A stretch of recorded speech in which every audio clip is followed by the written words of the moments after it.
கவலை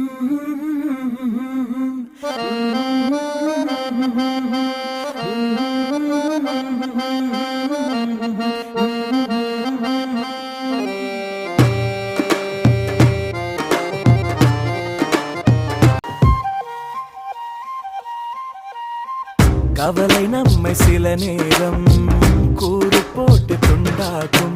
தீயினை தீண்டி வாழும் போதே தீபத்தில் வெளிச்சம் உண்டாகும். கடலை சேரும் நதியாகும் தன்னை தொலைத்து உப்பாகும். ஆயினும் கூட மழையாய் மாறி மீண்டும் அதுவே முத்தாகும். ஒரு வட்டம்